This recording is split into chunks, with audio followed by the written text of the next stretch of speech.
My name is Mara Kincaid, 30 years old. The email came on a Tuesday morning. Subject line wrapped in pastel fonts. We're so excited to welcome baby Ethan. I was halfway through my second coffee at work, already juggling deadlines, when I clicked it. The invitation was a full production. Floating teddy bears, soft watercolor balloons, even a link to the registry. I smiled at first. My sister had always been theatrical, leaning into the spotlight like it was oxygen. A baby shower seemed like the perfect stage. I expected maybe a few overpriced onesies, some organic bottles, or a hand-woven mobile that would cost more than rent. But what loaded on my screen wasn't whimsy. It was a manifesto. Front and center, a stroller imported from Sweden, price tag $12,000, embroidered with initials, leather handle gleaming. Then a crib, $6,800, from some boutique in Los Angeles that apparently only released 5 per year. A $400 wipe warmer, a diaper pail requiring a monthly subscription, and, at the bottom of the list, something that made me choke on my coffee. A contribution pool for a house. Goal, $100,000. And not a joke in sight. I scrolled twice, slowly, as if maybe my eyes had misfired. The numbers didn't blur. They sharpened. For a second, I actually laughed so hard I had to sit down, earning a few strange glances from coworkers. I earned good money, but even I wasn't about to blow a paycheck, so a newborn could nap in something more expensive than my first car. For half a second, I wondered if she'd been hacked, or if her husband, the smug little grifter I'd never trusted, had hijacked the registry as some tasteless scam. But curiosity turned to dread. I dialed her number. "Hello?" she answered, voice sugar-sweet but defensive, like she already knew what was coming. "What is this?" I asked, forcing a laugh. "The stroller, the crib, the house fund? Tell me you're kidding." Silence. Then her voice hardened. "I don't appreciate that tone, Mara. We're building a life now. Our circle understands what it means to invest in family." I pinched the bridge of my nose. Invest? Most people bring a blanket or a few books, maybe a pack of diapers. That's called being normal. "You've always been small-minded," she snapped. "If you can't support our vision, maybe you shouldn't bother showing up." That's when I heard him, her husband, snatching the phone, his voice dripping smugness. "If you're not going to be part of the future, then stay in the past." The line went dead. I stayed in the past that night, curled on my couch with a glass of wine and a lasagna I didn't have to share. No stroller, no crib, no down payment contribution, just silence. I figured that was the end of it, but arrogance never dies quietly. 3 days later, my phone buzzed with 3 missed calls, 2 angry texts from Cousin Marie, and a Facebook post the length of a novel. My sister had written a martyr's anthem, starting with, "Some people just can't handle when others win." It was all there. Family jealousy, toxic negativity, punishment for dreaming big. I ignored it for a day, then Cousin Jenny forwarded me photos from the shower. My sister had gone full influencer mode. Balloon arches taller than the house, a professional photographer capturing every angle, a massive gift table staged like an altar. Except it was empty. A couple of gift cards, 2 small boxes, nothing else. Yet the next day, she posted brand new photos. The entire nursery, immaculate. The stroller gleaming, crib arranged with ribbons, bottles lined like trophies. The caption oozed gratitude about being surrounded by so much support. But something was off. I leaned closer to the screen.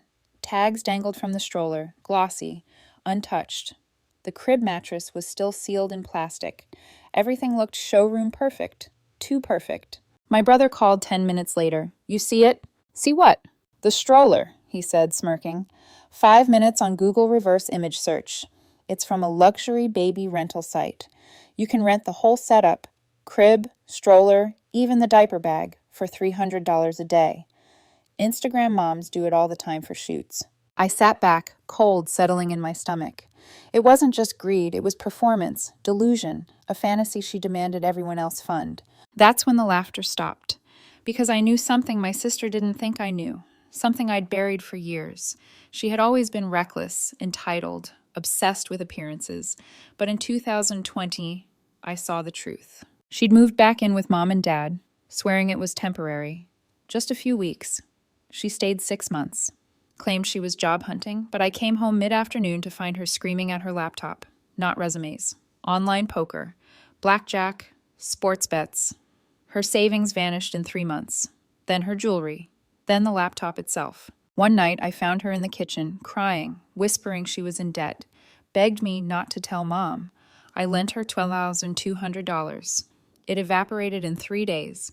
She promised she'd pay me back after the streak turned. I never saw a cent. Worse, she started siphoning. A transfer from Mom's account. Purchases she returned for cash. When I confronted her, she brushed it off. Accidents happen. Mom believed her, told me not to make things worse, so I shut my mouth. Now, staring at that fake nursery, I realized the pattern had never ended. It had only evolved. So I stopped laughing. I didn't blast her on Facebook. I'm not her. But I picked up the phone and called Aunt Deb. My voice trembled as I asked if she really planned to contribute to the down payment pool. Deb chuckled nervously. Of course not. But the registry? It's a bit much, don't you think? That's not the half of it, I said, heart pounding. And for the first time, I told the truth. About the gambling, the fake gifts, the rentals staged for Instagram. Silence stretched on the line. Then Deb whispered, Mara, I already sent her $2,000. I closed my eyes. That was it. The first domino tipped. Within 48 hours, 6 relatives had called me asking for the full story. I didn't hold back this time. I'd protected her long enough. And as my words spread, the walls of her carefully constructed fantasy began to crack. But here's the part that still unsettles me. I wasn't sure if I wanted her to fall, or if part of me still wanted her to be saved. Because what came next would shatter more than just her illusions. By Friday, my phone felt like a furnace in my hand, notifications glowing, buzzing, dying down, then sparking back to life. Word travels faster than shame. It moves in whispers first, then in ringtones. Aunt Deb called me again, her voice smaller than usual. I asked for the money back, she said. $2,000. I sent a short note, no judgment, just a request. And? Read, she sighed. I heard a paper rustle. In this family, we don't put price tags on love. Deb exhaled a brittle laugh. That was her reply. I stared at my wall clock ticking just above a framed photo from some long-ago Christmas before everything got complicated. You don't owe her a lecture, Deb, I said. You owe yourself a boundary. She used to tumble in the grass with my boys, Deb whispered, as if memories were witnesses she had to appease. I want to believe she's just scared. She is scared, I said, and skilled. Those make a dangerous pair. By evening, Cousin Jenny texted. I pulled out of the sip and see planning. I can't do this with a straight face. Uncle Rob left me a voicemail, voice clipped and tired. If she calls me, I'm going to say no and hang up. I'm done being a wallet with a pulse. A day later, the tremor reached her husband's side. Mom called from the kitchen of our childhood home, voice pitched low as if walls could gossip. Her mother-in-law phoned me, she said. Polite, kind even, but firm. They've had concerns, missing money, charges that didn't match. She asked if there was anything she should know. And what did you say? I asked. I said I wouldn't lie for my child anymore. I could hear Mom swallow. And then I told her the truth. Something loosened in my chest and cinched tight at the same time. Relief braided with sorrow. How do you feel both? That same night, he called me. Not a number I had saved. Just a neutral string of digits and a pause when I answered, like he hadn't prepared for the sound of my voice. Is this Mara? He asked. It is.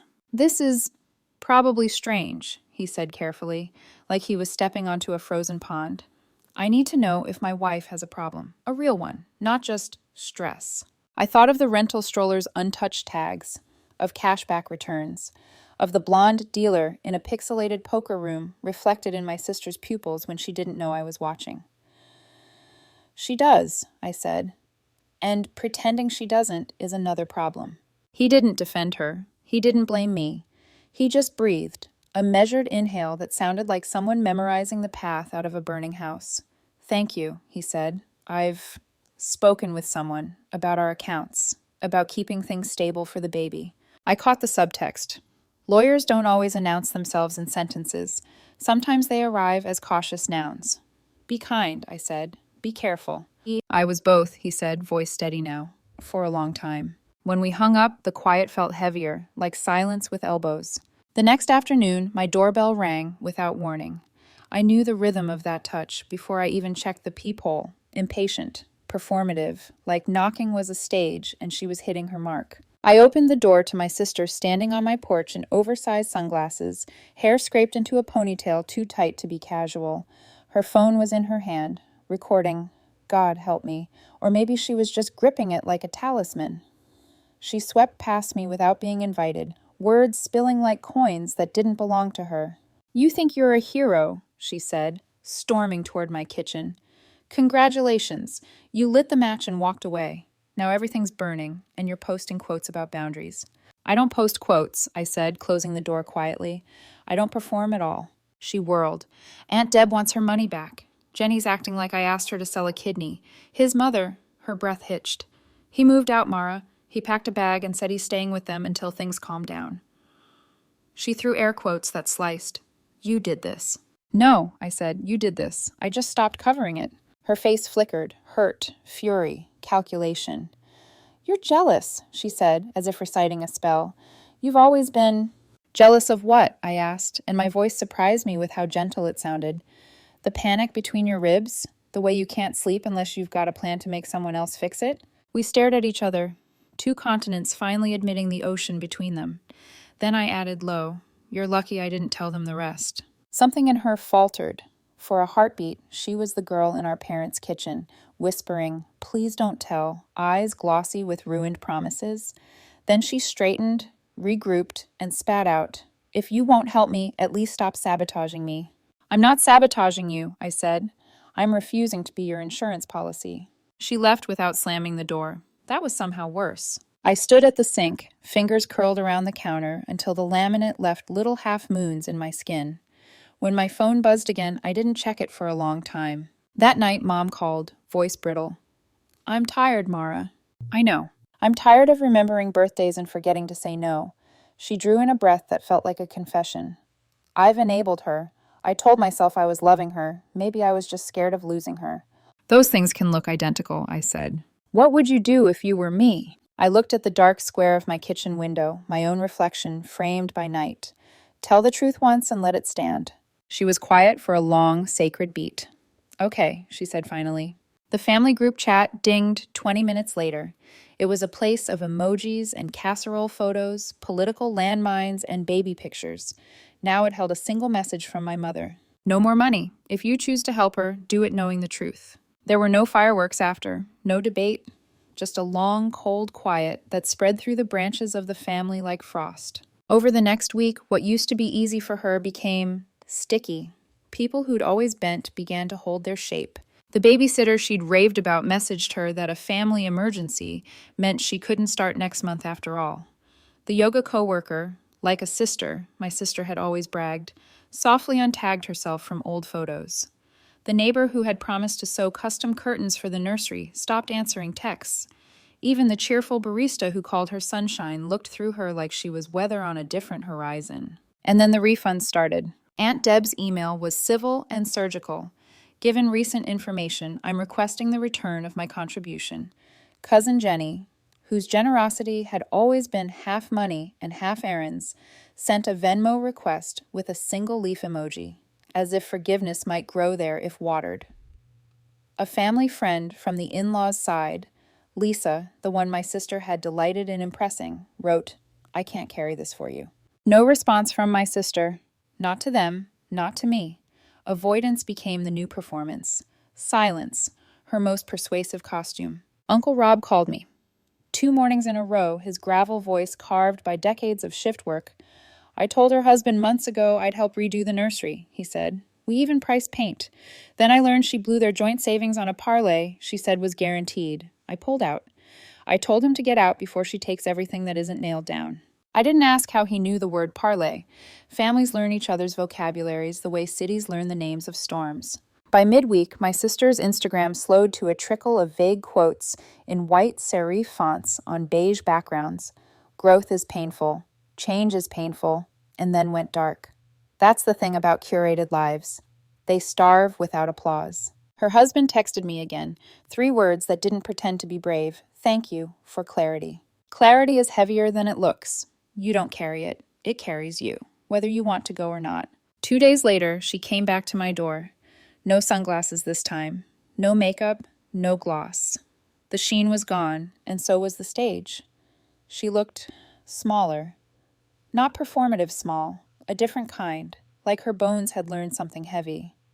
Her hands were empty. Her phone stayed in her pocket. "I need help," she said. "What kind?" I asked. "The kind I can't ask for on Facebook." I waited, the way you wait to see if a wave is going to break or just lean in. "I don't have it," she said, eyes on the floor. "The money Deb wants. Jenny's. I can't make it right." "You don't have to make it right all at once," I said, "but you have to stop making it worse." She nodded, a small, tired motion. "He left," she whispered. "He said it's for the baby, for calm." "It is," I said, "and it's also for him." She flinched, then gathered herself. "Will you talk to Mom? Will you tell her to call off the dogs?" I blinked. It was so fast, the pivot from humility to choreography, that if you didn't know her, you might have missed it. "There are no dogs," I said. "There's just the truth, and it's going to keep standing there whether you look at it or not." For once, she didn't argue. She just nodded again and left, quiet as snowfall. That evening, the group chat lit up one last time with my mother's voice, even steadier than before. "I love my daughter. I will not fund her choices. Please do what your conscience allows." Nobody replied, but the message didn't need companions. It was a door closed with kindness. After that, the house felt too silent, so I washed dishes I'd already washed and organized a drawer that was already neat. When I finally sat, my heartbeat still sounded like footsteps. I thought of that first email, the pastel subject line, the floating bears, and how my first instinct had been to laugh. Funny how we laugh at things that scare us. Maybe it's our last polite way of saying no to a storm we already feel in our bones. I didn't sleep much. Around 3 a.m., I stared at the ceiling and made a list in my head. Things I had held for her, things I had broken for her, things I would not hold or break again. By morning, a different kind of quiet settled in. Less like frost, more like a sky without weather. And somewhere inside that quiet, a small, unwelcome thought found me. Collapse can be a kind of mercy, if you let it be. I didn't know yet how far she'd fall. I only knew the dominoes were done asking for permission. The days after Mom's message unfolded like an avalanche, silent at first, then unstoppable. My sister's life didn't implode in fireworks. It collapsed in slow motion, one brittle piece at a time, like glass shattering in water. The registry money evaporated. The stroller went back to its warehouse. The crib was listed online under a lightly used tag, even though it had never held a baby. The designer diaper bag reappeared on a resale site with the tax tag still attached. What was left was fragments, receipts, and debt. Then came the emails. Aunt Deb's request for repayment was followed by Jenny's Venmo ping. Then Lisa from the in-laws' side sent a short, sharp message. "Considering the circumstances, please return the $500 I contributed." Each demand was clipped, polite, but edged with something harder. A warning. My sister responded to none of them. She ghosted, hoping silence would dissolve into forgetfulness. Instead, it calcified into anger. The quieter she went, the louder everyone else became. Uncle Rob cornered me on the phone one morning. "I told her husband," he growled, "that if he doesn't get out now, she'll take him down with her. I warned him months ago. Thought maybe he was too blind to listen. Guess he's not." And sure enough, her husband had already set his exit in motion. His texts to me were clinical, stripped of emotion. Separating finances, filing paperwork, for stability. He didn't use the word divorce. Not yet. But the implication bled through every word. 2 days later, he left her. He told her he needed space. That was the sentence she repeated to anyone who asked. But I knew better. Space was code for legal distance. A friend of his worked in family law. He was protecting what little was left. When she showed up at my house again, she didn't come with sunglasses or rehearsed fury this time. She came in an Uber, alone, shoulders caved inward, face bare. She didn't cry. That almost unnerved me more. "I need help," she said quietly. Not desperate, just hollow. I stood in the doorway. "How much?" Her eyes flicked to mine and away. "I don't know. I don't even know the number anymore." The silence between us was long enough to feel like a third person in the room. I thought of 2020, of the crying in the kitchen, of the $2,200 that disappeared in 3 days. You need more than money, I said. She let out a bitter laugh. You think I don't know that? For the first time in years, I believed her. She looked exhausted, stripped of performance, of filters, of props. Just tired. Real. Human. And still dangerous. Because exhausted people make promises they can't keep. I can't fix this, I said, gentler than I expected. I won't fix this. She left without argument, and that silence felt heavier than any screaming match we'd ever had. The next blow didn't land on me. It landed on our uncle, the one who had co-signed a $20,000 private student loan for her years ago. He called me late at night, his voice like gravel ground down to dust. She told me it was on auto pay, he said. It wasn't. I just got the letter. She hasn't paid in months. Now I'm responsible. I closed my eyes. I'm sorry, Uncle Rob. I'm done, he said flatly. She's not just reckless, she's dangerous. I didn't argue. He was right. 2 weeks later, the baby was born. No balloon arches, no curated nursery shots. Just a dim hospital room, fluorescent light leaking across a beige wall, and a newborn wrapped in a plain blue blanket. She posted one photo, unfiltered, untagged, comments disabled, just his name and the date. For the first time in years, she didn't ask for anything. No registry links, no fundraisers, no second chances, just the child. And it almost worked. It almost softened me. But then she pivoted again. Weeks after the birth, my boss called me into his office, confusion etched across his face. He held up a resume. Do you know her? He asked. I didn't need to look. I already knew. She says she worked as an executive coordinator for a luxury event firm, he said. Handled budgets, celebrity accounts. Is that true? I stared at the resume, at the lies printed in neat black ink. That firm belonged to a college friend of mine. My sister had never worked there. She had once babysat their dog. She lied, I said. My voice was steady, but inside it trembled. And if you hire her, she'll lie here too. My boss didn't argue. He shredded the resume on the spot, the paper whirring as it was eaten alive. That's a new one, he murmured. That night, my phone buzzed with an unknown number, one line of text. You've ruined everything for me. I blocked it without hesitation. But I knew the storm wasn't over, because when people like her lose their audience, they don't fade. They wait. They reload. The knock came 5 days later, not at her door, but at hers. A manila envelope handed across the threshold. Papers served. Temporary custody shifted. The baby was now to spend 3 days a week with his father, moving toward a formal agreement. She didn't rage online this time. Didn't post vague quotes about betrayal or snakes. She went silent. And silence in her world was never peace. It was plotting. Her silence broke like glass, sudden, sharp, cutting deeper than the noise ever had. 3 weeks after the custody papers were served, a link appeared in Cousin Jenny's inbox. Subject line, help a new mom rebuild her life. Jenny slid her phone across the coffee table to me at our weekly coffee meet, her hand trembling. It was a GoFundMe. Goal, $50,000. My sister had written a sob story in looping paragraphs about raising her baby alone, abandoned by toxic family, escaping an abusive marriage, fighting to survive with no support system. She painted herself as a phoenix in ashes, ready to rise if only strangers would help her spread her wings. And there at the top of the page was a photo of me, holding her newborn in the hospital, cropped tight to cut out the hospital tags, edited to blur the weariness from my face. She made it look like I was standing beside her, a partner in this comeback story. The caption underneath read, "Even my sister, though distant, believes in second chances." I almost dropped Jenny's phone. My stomach turned so violently I had to grip the edge of the table. It wasn't desperation anymore, it was theft. Within hours, donations were rolling in. $50 here, $200 there. One old yoga instructor she used to brag about chipped in $500 with a note that read, "Always rooting for you." Jenny stared at me, wide-eyed. What do we do? I didn't yell. I didn't call. I didn't even text. I started building a file. Screenshots of the GoFundMe page. The registry from months ago.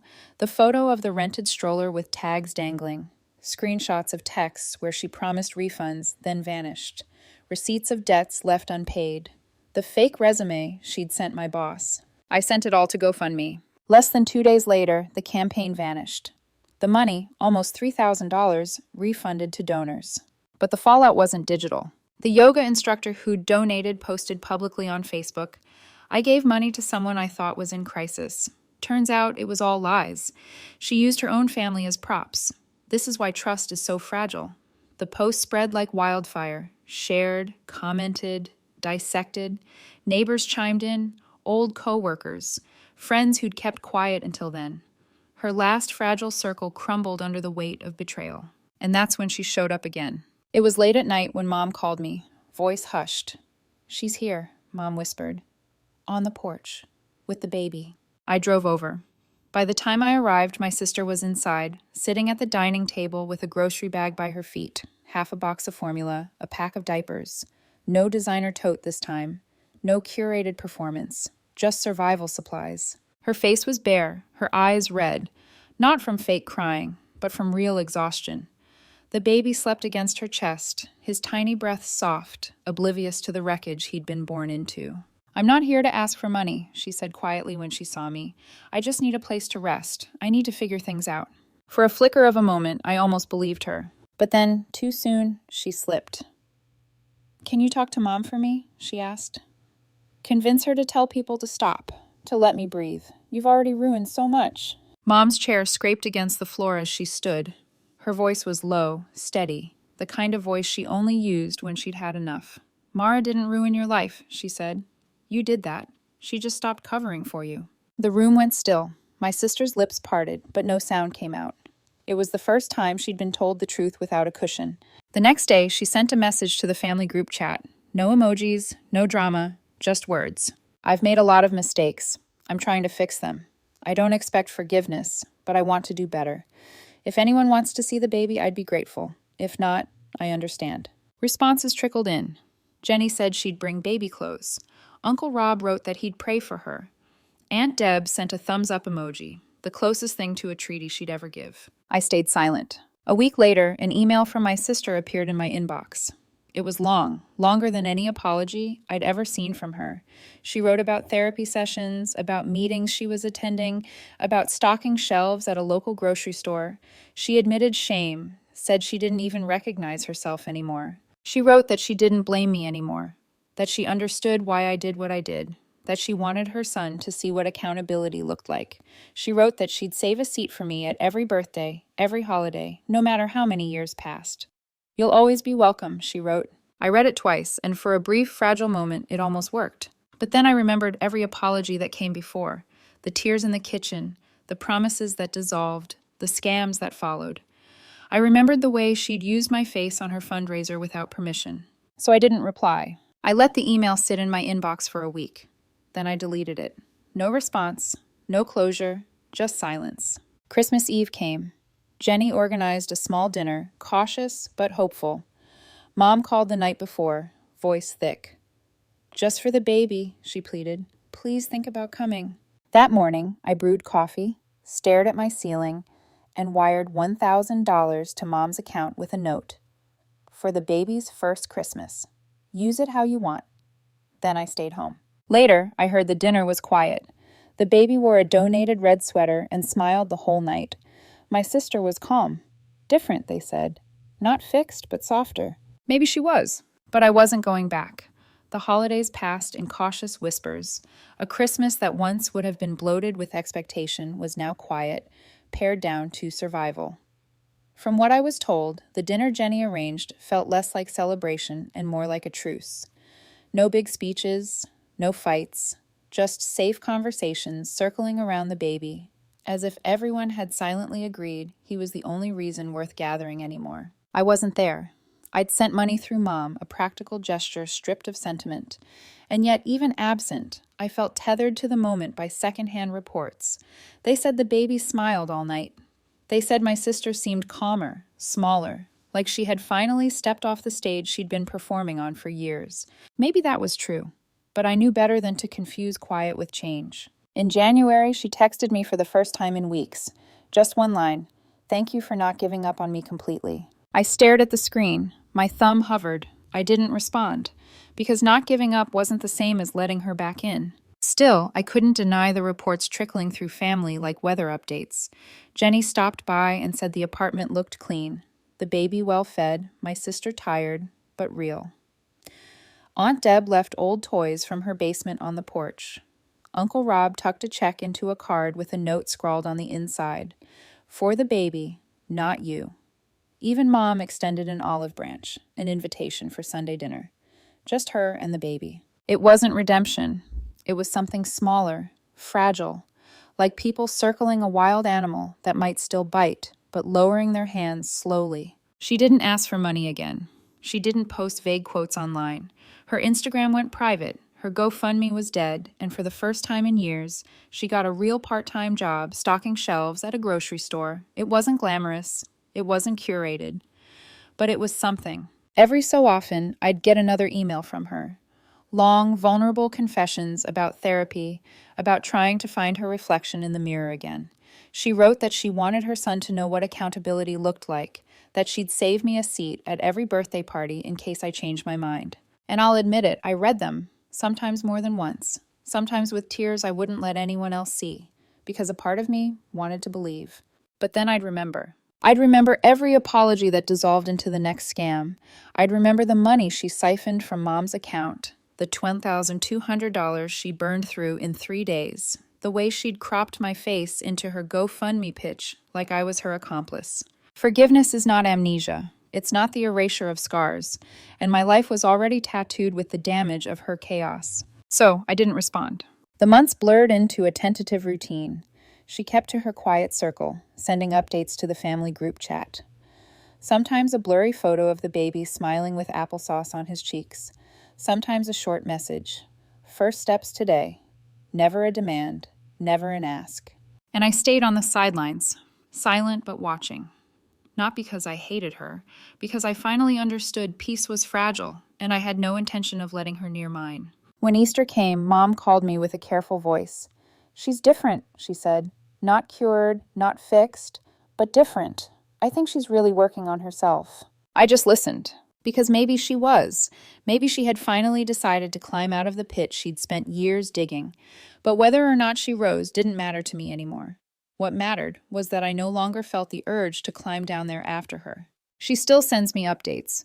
A photo of her son on his first birthday, cake smeared on his face, his eyes wide with wonder. A quick text on Thanksgiving. Grateful for family, even from afar. Nothing manipulative, nothing sharp, just human. And I don't reply. Because my silence is not punishment, it's preservation. Some love survives by drawing boundaries so high they almost look like walls. Mine has become one of those. I don't wish her harm. I even wish her well.